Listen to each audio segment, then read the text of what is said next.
over the course of about a year, our volume of bookings doubled. So we went from about 1.5 million appointments per month to as high as 3 million appointments per month. At one point, we were crushing Instagram and Snapchat as the most downloaded app. Wow. Welcome to Hacking Health. This podcast is for future-focused health experts, thought leaders and change makers who are interested in making health accessible for everyone, because together we can get to the future faster. Dr. Ben Hurst is the CEO of HotDoc, which he founded in 2012.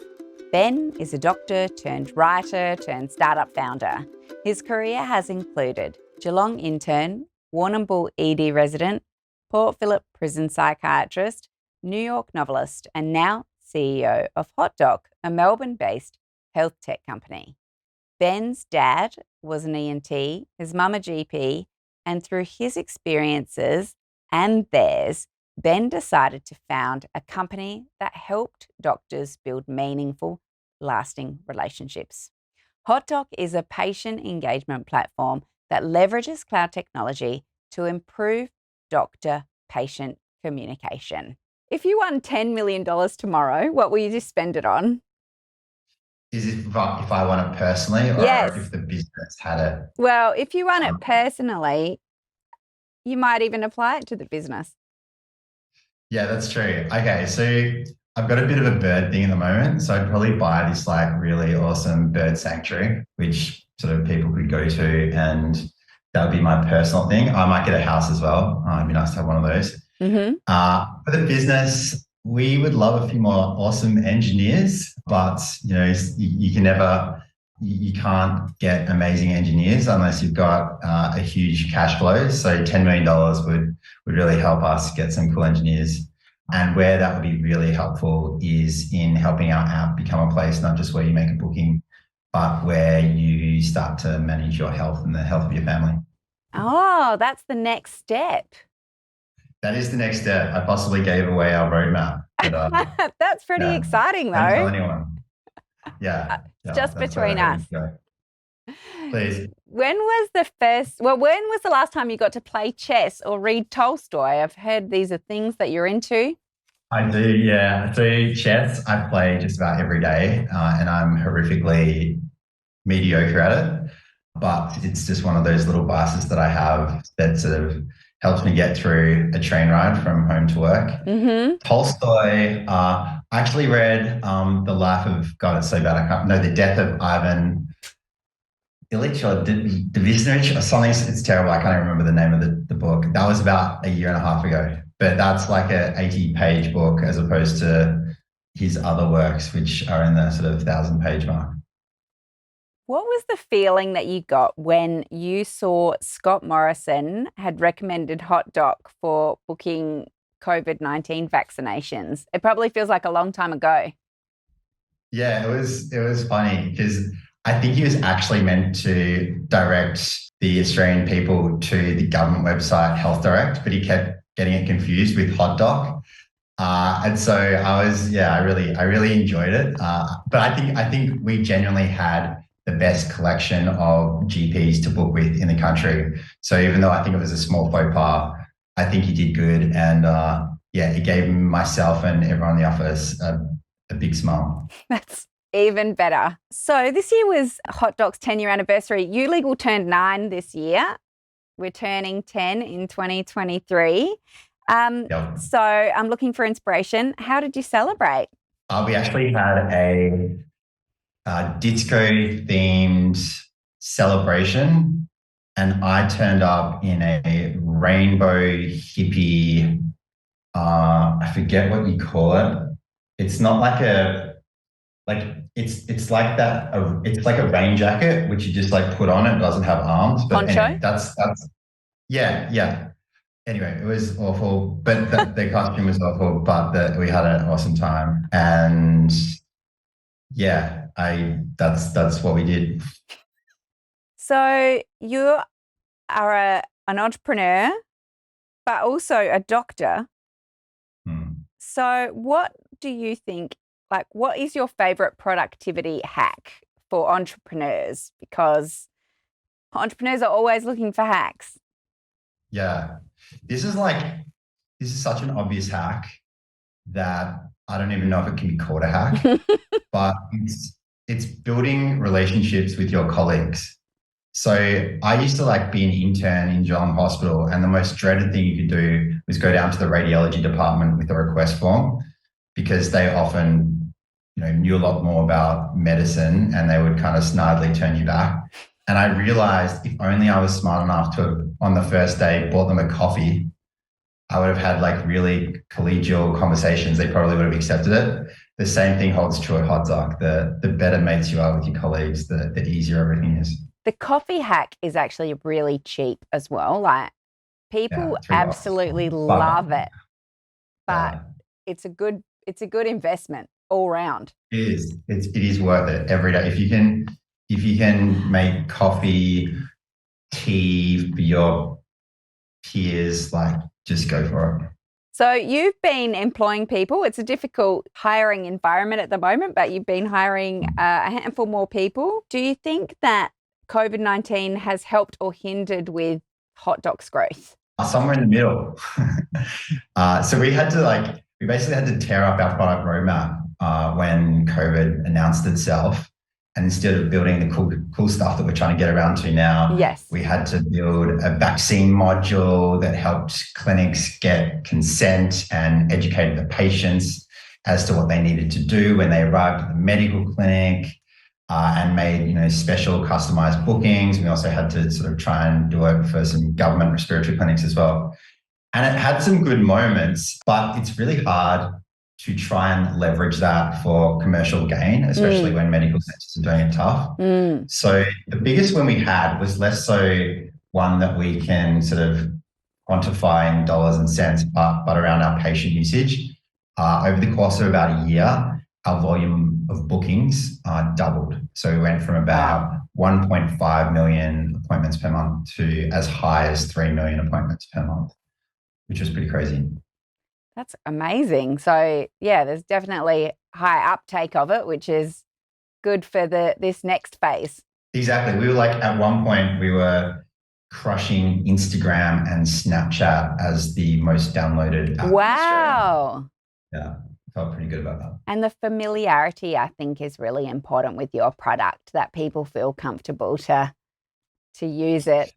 There's competitors of yours that I have personally had terrible experiences with through my own GPs, and just, always find the ease of use of HotDoc a lot better, and think that, clinics should know that, what their patients think about the technology that they use is really important.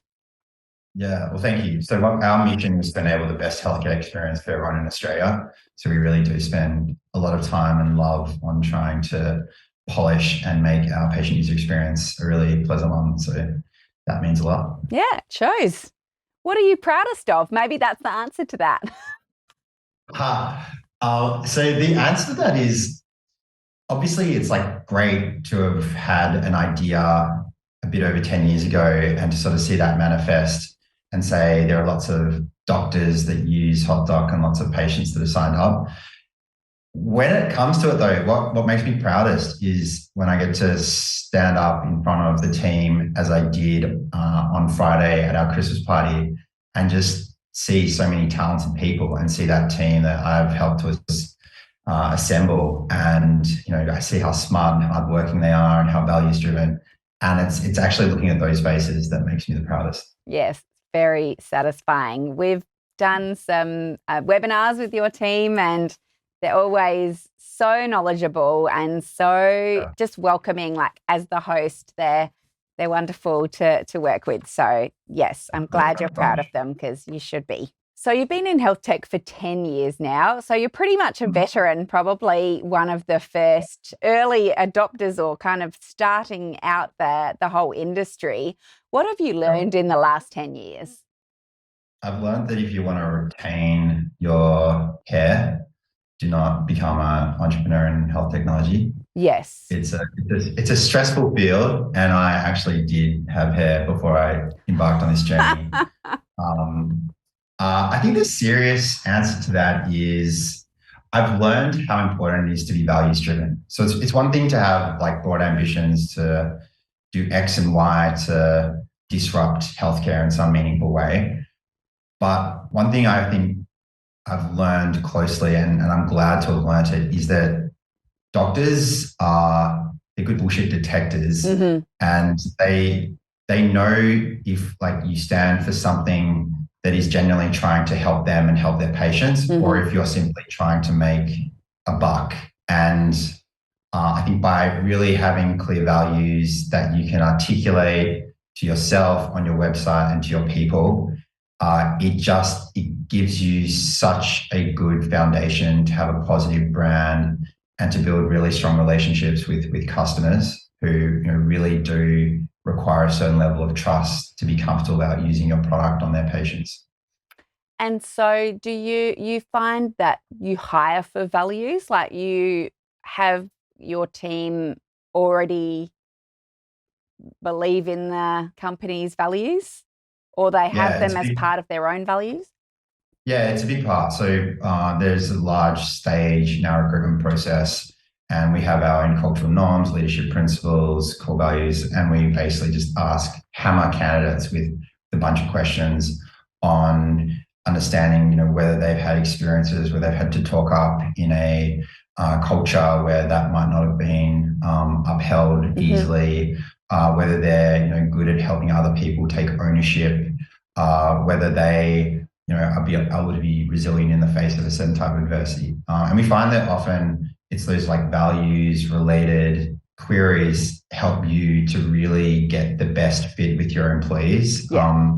And it's something that we sort of really focus on, not just at the recruitment stage, but in performance and promotion, etc. So what I found when I first started up is that there wasn't much divergence from YouLegal's values and my own. How about you? 10 years later, do you live and breathe the Hot Doc values, or are there new things that are developing in you as a more experienced entrepreneur that, I don't know, are they the same or are they different? Yeah, it's a great question. And so I'll give you an example where my values have changed. Like my mum's a GP and I was absolutely dogmatic around the necessity of continuity of care, and that at any moment it was vitally important that the same patients see the same doctor. And then more recently, we've got a real accessibility crisis on our hands. It's hard enough just to see any doctor, let alone your own doctor. And once upon a time, I would have been really frustrated that, say, the pharmacist's scope of practice is starting to sort of move into the doctor space. Whereas now I'm like, I think as much as possible, we should endorse, encourage, promote continuity of care, but we also need to do it with this kind of pragmatism that it's not always possible to see your existing doctor for everything. And where potentially pharmacists, nurses, or other doctors in practice can provide similar services, that's okay. And that's sort of an evolution from starting in a very rigid place and sort of understanding that actually healthcare accessibility is the most important thing of all. Yeah, wow. What about being a doctor and being an entrepreneur, those two hats? Do you still practice as a doctor? And so was giving up that part of your life or kind of identity would have been challenging, and other health tech entrepreneurs that are doctors listening to this, I guess, might be grappling with the same thing. Can you keep both parts of your identity, or do you have to lean into one more? Like how I don't think I explained that question very well. I just sort of thought of it. I think I understand the tenor of the question. How do you kind of combine these two extremely disparate vocations? Especially when you spend so long with the vision of being a doctor and working towards it. I think that my own personal story is that I never truly loved being a medical student, nor did I love being a doctor. There's sort of something about this one-to-one interaction that I did find a bit constraining, and there's so much to remember, and I'm much more of a conceptual thinker than a rote thinker. So it never quite gelled. But I think in many ways, entrepreneurship has like been a vehicle for me to be a good doctor. Yeah, it's enabled me to like understand patients and doctors and how they interact, and where there are ways perhaps for them to build strong relationships and communicate more effectively. And as a secondary consequence, for patients to have better health outcomes. Yeah, it's certainly a different way that's been done. Mindset of like who you are of service to and how many people you can be of service to, because as an entrepreneur, it kind of multiplies. It's not just selling time for money. It's bigger. Yeah, I see it like it's a one-to-many kind of, that's how I get to interact with the healthcare system. I'm not an epidemiologist, but I get to sort of, work with my team and leverage maybe my understanding of healthcare with their understanding of building helpful tools, and use that to get positive experiences and outcomes for patients and doctors. Yeah, awesome. What's the one piece of advice you would give a health tech startup? I guess it depends on where they are at. I think if you're just getting off the ground, like it's a marathon, and just go in with that expectation. 10 years later, I'm still Ben. I'm still living out of a rental. I'm still kind of just, trying my best to navigate, where this company can go. And, it's taken a lot of resilience and endurance to sort of get to this place, because every time, when you go from one person to 5 people to 10 people to 20 people to 50 to 100, you have to kind of reinvent yourself. Like the skills that made you successful at that earlier time and not as relevant when the company is matured beyond a certain stage. I think so. That would be just like have that expectation. And also the other thing I'd say is just like, you've got to be, especially in the early years, just obsessive.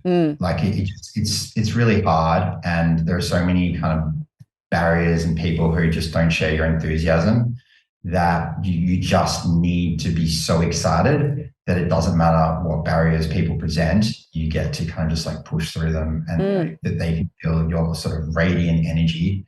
But if you're only somewhat excited about your idea, or you're not really in it for the idea, more for just like making a lot of money, you could be up against it. That is such great advice. What do you think the most important lesson you've learned so far in your career is? I think for me, it's to know thyself.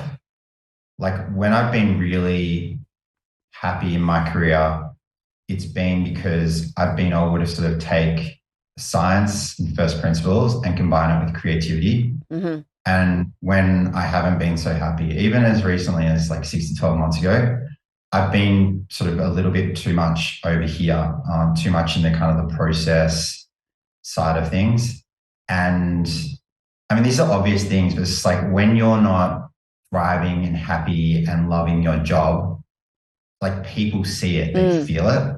And so it's like start with yourself before you sort of focus on how to, do other things and be a leader for other people. Yeah, I've been thinking about how running a business and being a leader are actually two quite different skills. And as a technician, which I was as well when I started my business, I don't think I appreciated that. I thought it was one and the same, and you could just all wrap it up with a bow and learn it. But, it's a all-encompassing, as you say, for a long time when you start out. Yeah, totally. Like I think one's about like how do you make something that sustainably draws revenues because it has a product or service that people want. And the other one is how do you make people want to do what needs to be done? And like those are just patently different skill sets. Yes, agree. Why are you so passionate about health tech? So the story that I always relate is I grew up as a 15, 16-year-old kid. I used to sit at the dinner table. My mum had just started her GP practice, and she was really struggling with all the red tape bureaucracy, the challenging around recruiting front office staff. and just, doing what we just said about running a business, making the profit and losses thing work out when she had zero financial training. And I just saw like how painful it was. And she felt like a failure because she wasn't necessarily running a successful business. But what she was an amazing doctor. Her patients absolutely loved her. And she was so important in helping them achieve, positive health outcomes. And so Hot Doc became very much, for me at least, about helping great doctors like my mum just be great doctors. And that's like, it's just such a simple thing, but I think it's important. Doctors, as we know, they suck at business. Not all of them, but like probably 70 to 80%. Why? Because that's not their first interest. Their first interest is like helping patients. Their patients, helping their community. And so if we can just help them do that well, because we can get the other stuff out of the way, then probably doing a good thing. They'll be happier. Thank you so much for chatting to me today. Pleasure. It's been great to get to know you better. I love the questions, especially the Tolstoy one. I should have thought about that one earlier. Glad you enjoyed it. We're going to keep the conversation going in our private Facebook group, You Legal for Doctors. You're welcome to join us there.